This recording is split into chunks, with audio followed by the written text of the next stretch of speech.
70 ఏళ్ళగా గ్రామాలు మారలేదు, వాళ్ళ బతుకులు మారలేదు. వీడొస్తే చేస్తాడు, వాడొస్తే చేస్తాడని ఓట్లేస్తూ ఎదురుచూడటం తప్ప ఏమీ ఒరగలేదు సార్. అందరిలే కంటే కూడా మీ విషయంలో మీ లెవలే వేరు. నువ్వు వేరయ్యా, నువ్వు వేరయ్యా. ఇందులో బాధాకరమైన విషయం ఏంటంటే తొక్కిసలాట్లో చాలా మంది చనిపోయారు. హలో ఎవ్రీవన్, వెల్కమ్ టు జిగేల్ రాజా. ఈరోజు మన టాపిక్ ఏంటంటే, మీరు ఏదైతే తమ్నైల్లో చూసారో సో దాని మీదనే డీటెయిల్డ్గా క్లియర్గా క్లారిటీగా మాట్లాడుకుందాం. సో వీడియో స్కిప్ చేయకుండా ఎన్ని వరకు చూడడానికి మ్యాక్సిమం ట్రై చేయండి. ఫస్ట్ ఆఫ్ ఆల్, నాకు మన ఏపీ రాజకీయాల గురించి అంత కొంత తెలుసు, అండ్ తమిళనాడు రాజకీయాల గురించి నాకు అసలు ఏమీ తెలియదు.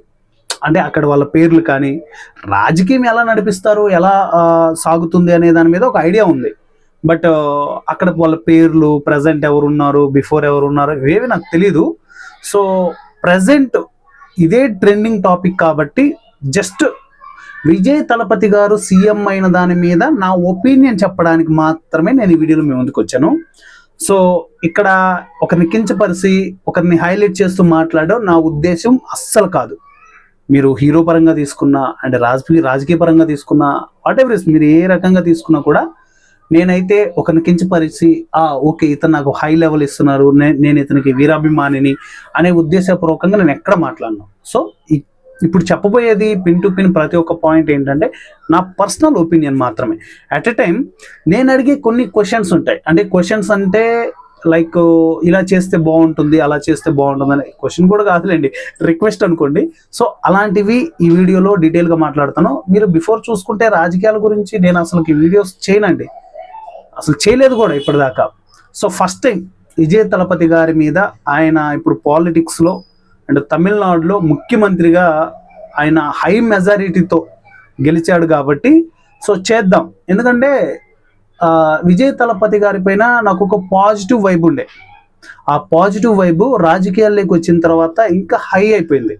అంటే పాజిటివ్ వైబ్ అంటే ఎలా చెప్పాలి, ఓకే హీరో పరంగా తిను మంచి మూవీస్ తీస్తాడు అండ్ మంచి మంచి కంటెంట్స్ తీస్తాడు అండ్ సొసైటీకి రిలేటబుల్గా ఉండే మూవీసే ఆయన యాక్సెప్ట్ చేస్తాడు ఎక్కువగా అనేసి నేను కొంచెం అంటే ఒక పాజిటివ్ థింక్తో ఉన్నాను. అలా అని చెప్పేసి విజయ్ తలపతి గారు అంటే నాకు ప్రాణం, నేను ఆయనకి వీరాభిమాని అని నేను చెప్పను. సో తమిళ సినిమాకి అంటే తమిళ ఇండస్ట్రీకి సంబంధించి ఎవరైనా నాకు ఫేవరెట్ హీరో ఉన్నారంటే ఫస్ట్ ప్లేస్లో రజనీకాంత్ గారు వస్తారు, సెకండ్ ప్లేస్లో విజయ్ తలపతి గారు వస్తారు, థర్డ్ ప్లేస్లో సూర్య గారు వస్తారు. వీళ్ళు ముగ్గురిని నేను లైక్ చేస్తాను అంటే తమిళ ఇండస్ట్రీ సైడ్ నుంచి.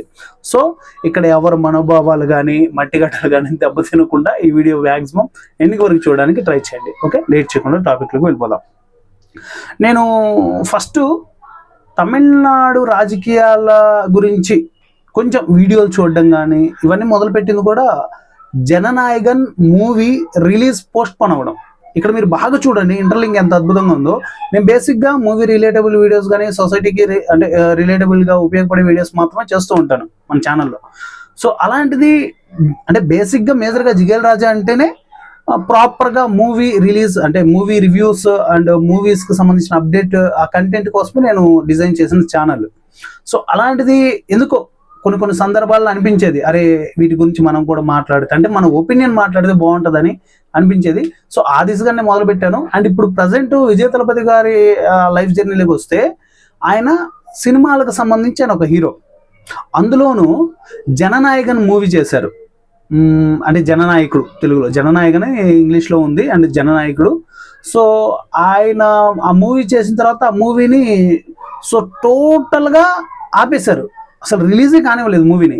సో ఎందుకురా ఇదంతా జరిగిందని నేను కొంచెం ఆయన మీద రీసెర్చ్ చేసి తెలుసుకున్నప్పుడు నాకు తెలిసింది ఏంటంటే, ఓకే విజయ్ తలపతి గారు పాలిటిక్స్లో ఆయన దిగారు, ఆయన పోటీ చేస్తున్నాడు. సో దానికోసం ఈ మూవీ అనేది ఇప్పుడు ఆల్రెడీ మనం తెలుగులో చిరంజీవి గారి లైఫ్ని చూసాం. ఆయన కూడా ఆ టైంలో రాజకీయాల్లోకి రావాలనుకున్న టైంలో సినిమాలు స్టాలిన్ కానీ ఇలాంటివి అంటే సోషల్ రిలేటబుల్ మూవీస్ చేశారు ఆయన. అంటే ఇక్కడ రిలీజ్ ఆపాలి అవన్నీ ఏం ప్లానింగ్స్ లేవు కానీ అక్కడ విజయ్ తలపతి గారికి ఆ ప్రాబ్లమ్స్ అన్ని ఫేస్ చేశాడు. అందులో భాగంగా అంటే అక్కడ జననాయకన్ మూవీ ఆగిపోవడమే కాకుండా మళ్ళీ స్వయంగా విజయ్ తలపతి గారి వైఫే ఆయన మీద కేసు పెట్టింది. ఏంటి, నా భర్తకి ఇల్లీగల్ అఫైర్స్ ఉన్నాయి, సో త్రిషాతో కనెక్షన్ ఉంది, సంథింగ్ వాళ్ళ పర్సనల్ విషయంలో మనం గెలకొద్దులేండి. సో ఆ దిశగా చాలా చాలా అంటే ఆయన లోటుపాట్లు, మరి ఫ్యాక్ట్ ఎంత, లేకపోతే నిజంగానే ఎఫ్ఐఆర్స్ ఉన్నాయా లేకపోతే నిజంగానే లేవా అనే ఫ్యాక్ట్ మనకు తెలియదు. కానీ వాస్తవానికి ఒక రాజకీయంలో కానీ ఒక సినిమా ఇండస్ట్రీలో కానీ ఒక వ్యక్తి హై పొజిషన్కి ఎదిగేటప్పుడు చాలా ఎదురు దెబ్బలు తగులుతాయి. చాలా అంటే చాలా, అసలు వాటిని తట్టుకోలేక పడిపోయే వాళ్ళు చాలామంది ఉన్నారు. దాని తర్వాత అవతల వాళ్ళకు లొంగిపోయే వాళ్ళు చాలామంది ఉన్నారు.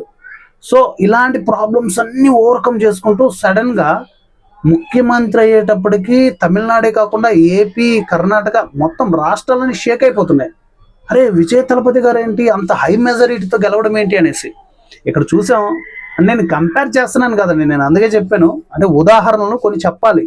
ఇక్కడ మన తెలుగులో చూస్తే మెగాస్టార్ చిరంజీవి గారు అసలుకి ఎంత అద్భుతమైన యాక్టరు. ఒకప్పుడు ఇండస్ట్రీలో మెగాస్టార్ గారికి ఉన్న క్రేజ్, మెగాస్టార్ గారికి ఉన్న ఫాలోయింగ్, ఫ్యాన్స్ ఫాలోయింగ్ అసలు ఎవరికీ లేదు.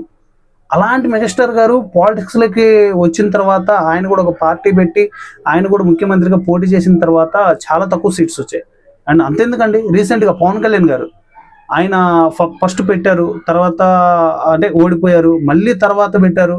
అండ్ ఇప్పుడు కాంగ్రెస్ తెలుగుదేశంతో వాళ్ళిద్దరు కలిసి మంచిగా ఎదిగారు, ఇప్పుడు మంచి పొజిషన్లో ఉన్నారు.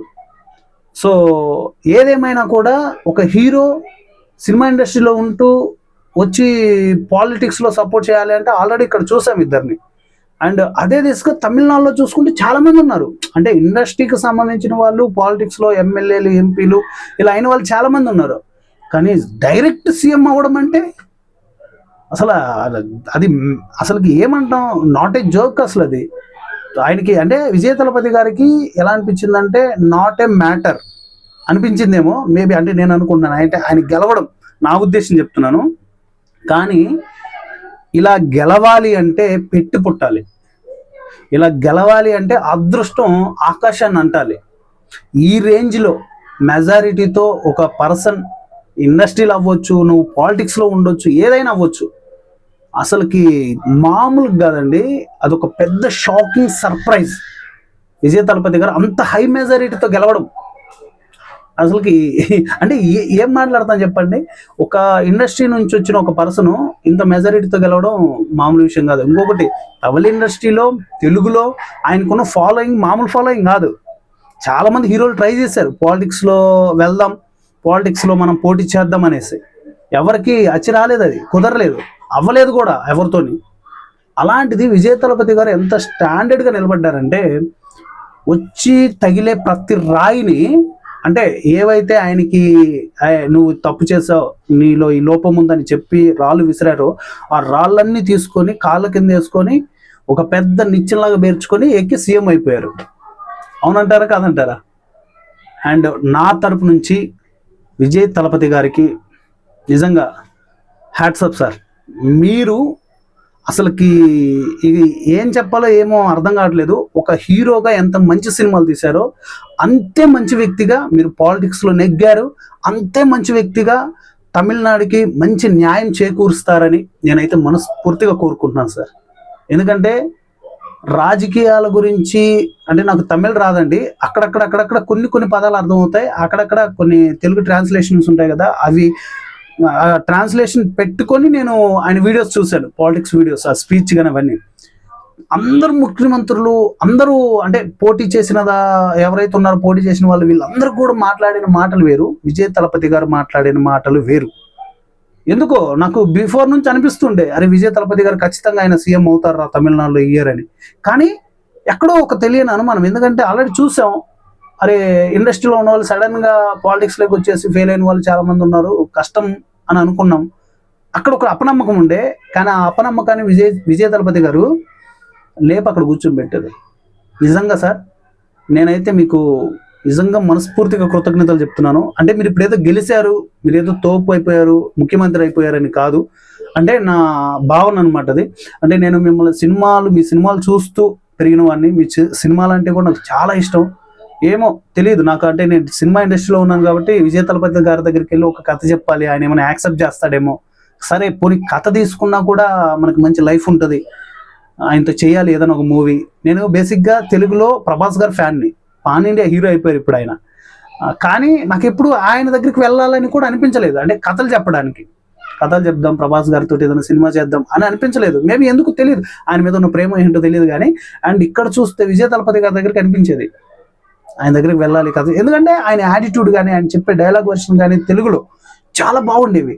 అవి చూసిన తర్వాత మన స్టోరీకి ఈ పర్సన్ అయితే భలే సూట్ అవుతారా, ఈయన తీసుకుందాం అంటే అలా అనిపించింది అనమాట. అంటే సినిమా వర్షన్ చెప్తున్నాను. సో ఏదేమైనా విజయ్ తలపతి గారు ముఖ్యమంత్రి అయిపోయారు. దానికి విజయ్ తలపతి గారికి ప్రత్యేకంగా కంగ్రాచులేషన్స్ సార్, కంగ్రాచులేషన్స్. ఎన్ని చెప్పినా కూడా తక్కువే. మీరు మోటివ్గా తీసుకున్నారు, ఆ మోటివ్ని సక్సెస్ అయ్యేంత వరకు ప్రయత్నించారు. మీ కష్టము వృధా కాలేదు.